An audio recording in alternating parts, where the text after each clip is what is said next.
Bonjour à toutes et à tous. Avant de commencer mon discours, je vais vous donner quelques mots. Je vais mentionner certaines maisons de parfumerie connues telles que Guerlain, Chanel, Dior et d'autres encore.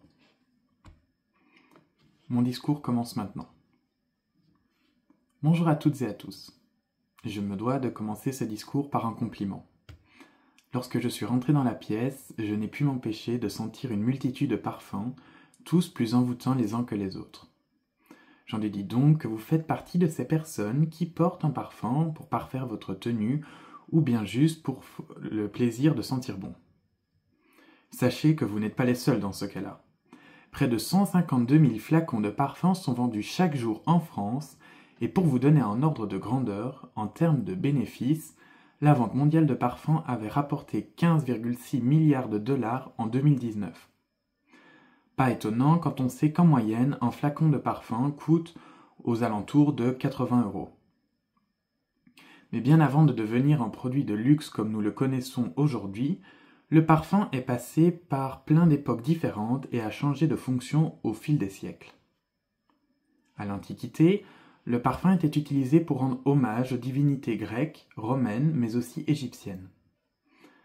Au Moyen Âge, la découverte du système de distillation ainsi que de nouvelles senteurs venues du Nouveau Monde vont permettre l'essor de la parfumerie tout au long de l'époque contemporaine. Mais ce n'est réellement que sous le règne de Louis XIV que le parfum va devenir incontournable.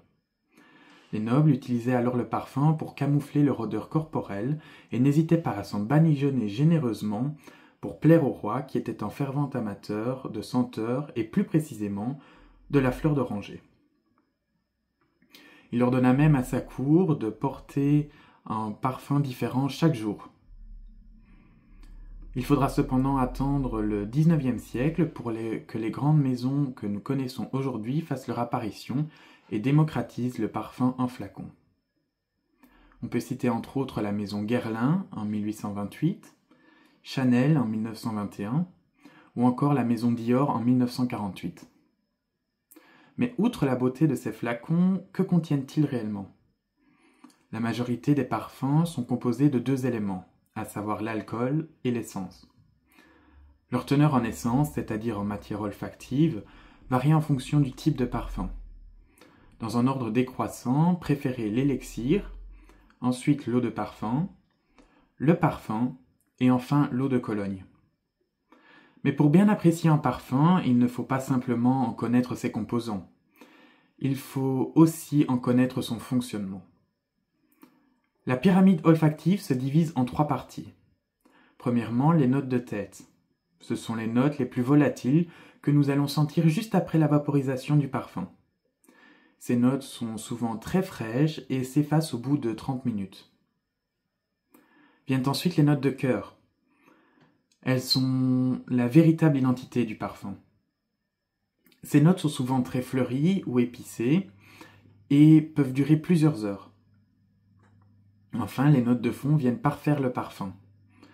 Ces notes sont souvent plus boisées, voire même suaves, et prennent plusieurs jours à se dissiper. Je ne peux pas terminer mon discours sans vous citer quelques parfums iconiques.